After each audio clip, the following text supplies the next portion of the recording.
ये है मथुरा और आप देख रहे हैं मथुरा समाचार एक्सप्रेस।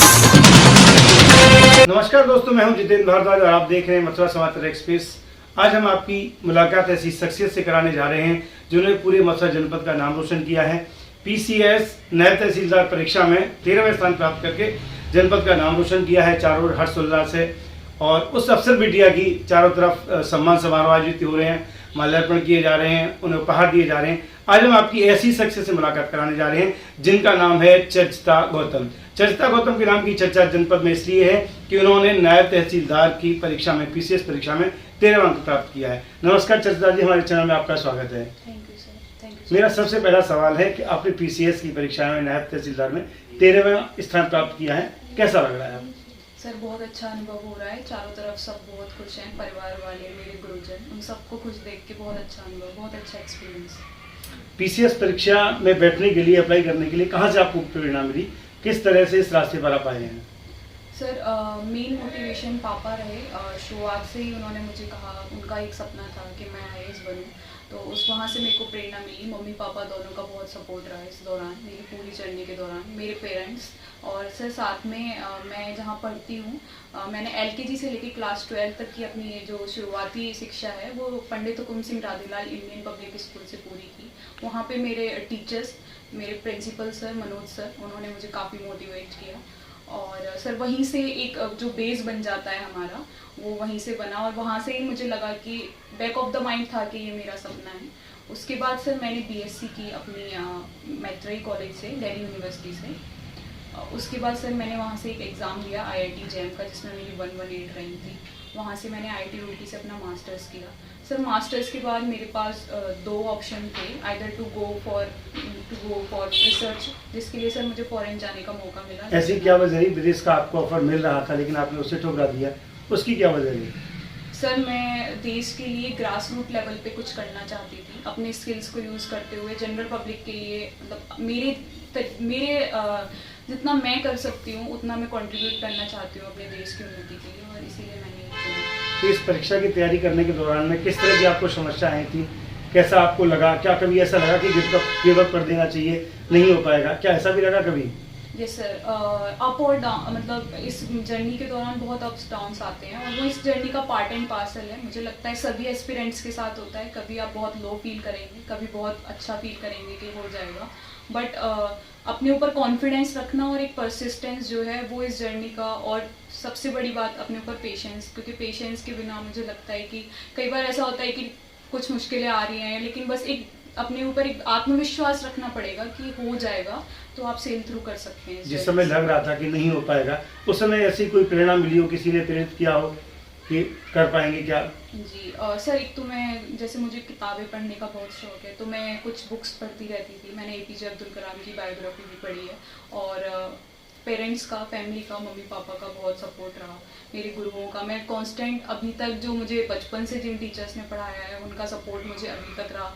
लाइक जो क्लास 12 में मुझे टीचर्स पढ़ाते थे वो भी अभी तक मिलते रहे और कहते रहे बेटा तू कर लेगी, तो वो जो उनका जो कॉन्फिडेंस मेरे ऊपर था, तो उससे मुझे बहुत विश्वास मिलता था। अब मंजिल मिल गई है या आगे भी मंजिल बाकी है, ये सिर्फ रास्ता या पड़ाव है?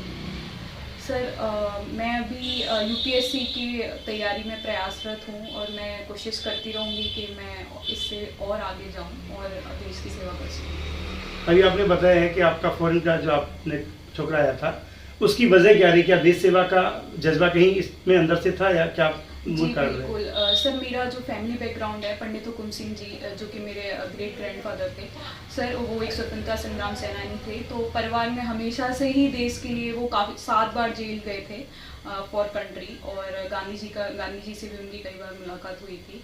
तो हमेशा से घर में इसी तरह की बात होती थी कि मतलब देश के लिए कुछ करना चाहिए, तो ज़रूर सर उससे मुझे हमेशा प्रेरणा मिली कि मैं अपनी जितना कंट्रीब्यूट कर सकती हूँ मुझे भी करना चाहिए। अभी आपने अफसर बिटिया चर्चिता गौतम के शब्दों में सुना कि वो पंडित हुकुम सिंह जी की उस फैमिली से आती हैं जो महान स्वतंत्रता सेनानी थे और उन्हें मथुरा जनपद में छोटे गांधी के नाम से जाना जाता था। गांधी जी उनसे मिलने के लिए कारा भी आए हुए थे, शायद वहीं से वो प्रेरणा थी कि वो देश सेवा करना चाहती थी। इस वजह से उन्होंने जो विदेश का जो प्रस्ताव था वो ठुकरा दिया और देश सेवा करने के लिए एक बार फिर वही कठिन रास्ता पीसीएस और आईएएस वाला तय किया है। अभी ये पड़ाव है उनकी नज़र में पीसीएस की परीक्षा, आईएएस की तैयारी के लिए भी आगे भी जाएंगे।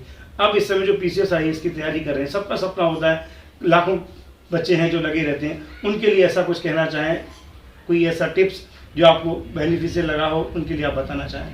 मैं सभी एस्पिरेंट्स से यही कहना चाहूँगी, मैं अभी भी एक एस्पिरेंट हूँ, तो मैं यही कहना चाहूँगी कि 2 P's मुझे लगते हैं, परसिस्टेंस और पेशेंस। अगर वो 2 चीज़ हमारे अंदर हैं तो शायद हम कोई भी मुकाम हासिल कर सकते हैं। किस तरह परीक्षा की तैयारी करनी चाहिए उन्हें? किन चीज़ों का ध्यान रखना चाहिए, किन चीज़ों को अवॉइड करें, किन चीज़ों को वो सेलेक्ट करें?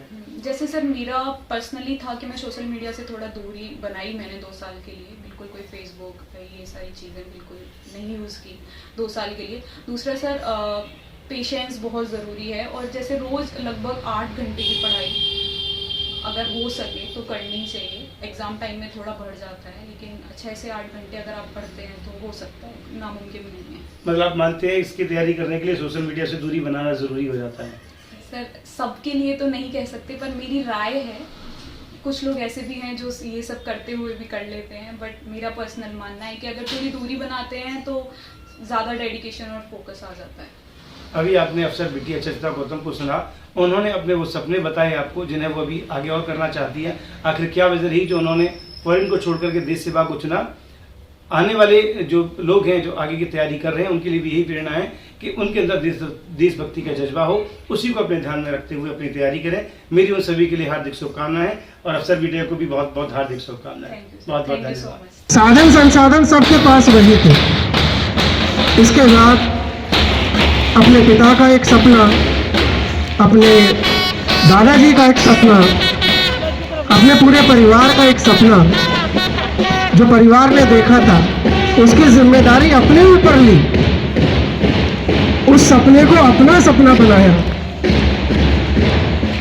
और पूरे जी जान से बिना रुके बिना थके अपना प्रयास किया, और थोड़े से समय में 2 साल के अंदर,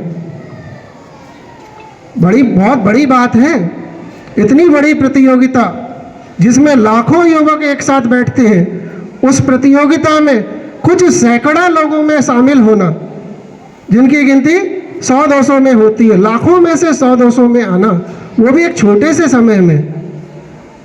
दूसरा प्रयास किया यूपी PCS का, और दूसरे ही प्रयास में एक बड़ी सफलता हासिल की। 2022 अभी 2 दिन पहले इसका परिणाम घोषित हुआ, और आपको यूपी PCS में नायब तहसीलदार के रूप में सिलेक्शन हुआ आपका, और अब आप निश्चित रूप से किसी ज़िले में कोई नेतृत्व संभालेंगे। कोई ना कोई कार्य आपको सरकार की तरफ से मिलना ही वाला है कि आप एक बड़े जन समुदाय का नेतृत्व करेंगे, उनके लिए जन सेवा का कार्य करेंगे। बहुत बड़ी जिम्मेदारी आपके ऊपर अब आ गई है। अब जो आप अब तक सीख रहे थे, अब आपको उस शिक्षा का उपयोग एक सेवा के रूप में जनता के बीच में करना है। तो एक बार पुनः आपके इस सिलेक्शन पर, इस चयन पर विद्यालय परिवार की ओर से आपको बहुत ढेर सारी शुभकामनाएं और बहुत बहुत आशीर्वाद। अपनी खुशी का तो मैं बयान नहीं कर सकता। हमारी अन्य खबरों को देखने के लिए विजिट करें mathurasamacharexpress.com। खबरों को लाइक करें, शेयर करें और चैनल को सब्सक्राइब करें व नोटिफिकेशन के लिए बेल आइकन को जरूर दबाएं।